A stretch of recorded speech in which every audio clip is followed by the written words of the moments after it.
ఆర్యవైశ్యులు తనపై చూపిస్తున్న ఆదరణను ఎన్నటికీ మరువలేనని జగంపేట ఎమ్మెల్యే జ్యోతుల నెహ్రూ అన్నారు. స్థానిక ఆర్యవైశ్య కళ్యాణ మండపంలో జగంపేట మండలం ఆర్యవైశ్య సేవా సంఘం, జగంపేట ఆర్యవైశ్య సేవా సంఘం ఆధ్వర్యంలో ఎమ్మెల్యే జ్యోతుల నెహ్రూ మణి దంపతులను ఘనంగా సత్కరించారు. ఈ కార్యక్రమానికి జగ్గంపేట ఆర్యవైశ్య సేవా సంఘం అధ్యక్షులు కొత్త వెంకటేశ్వరరావు అధ్యక్షత వహించగా జ్యోతుల నవీన్ సతీమణి లక్ష్మీదేవి విశిష్ట అతిథిగా పాల్గొన్నారు. అభినందన గ్రహీత జ్యోతుల నెహ్రూ దంపతులను ఆర్యవైశ్యులు ఘనంగా సత్కరించి అయోధ్య రామ మందిర నమూనా జ్ఞాపికను అందజేశారు. ఎన్నికల్లో ఇచ్చిన హామీలు సాగునీరు, తాగునీరు, విద్య, వైద్యం, ఉపాధి, ఉద్యోగ అవకాశాలు కల్పించడమే లక్ష్యంగా పనిచేస్తానని స్పష్టం చేశారు.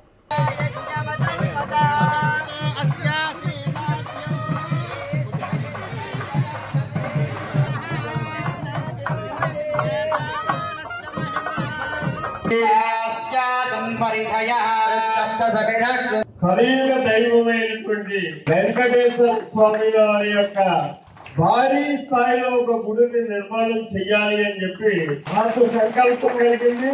చాలా మంది మాట్లాడుతూ కూడా అందరూ చేద్దామన్నారు.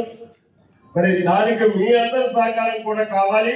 మీరంతా బాధ్యత తీసుకుని తూర్పు గోదావరి జిల్లాలో ఆ స్థాయిలో గుడి లేదు, తిరుపతి వెంకటేశ్వర స్వామి ఇక్కడికి వచ్చాడు అనేటటువంటి విధానంలో మనం నిర్మాణం చేయడానికి కావాల్సినటువంటి స్థలాన్ని నేను తెస్తాను.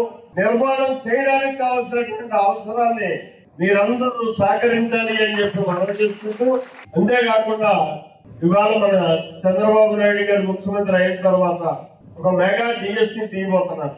సుమారు 16,000 మంది టీచర్స్ ఈ రాష్ట్రంలో అపాయింట్ కాబోతున్నారు. అంతమందిలో మన నియోజకవర్గంలో మన వాటా మనకు రావాలి అంటే మనంతా కూడా పేద ప్రాంతం కాబట్టి నేను ఒక నిర్ణయం తీసుకున్నాను.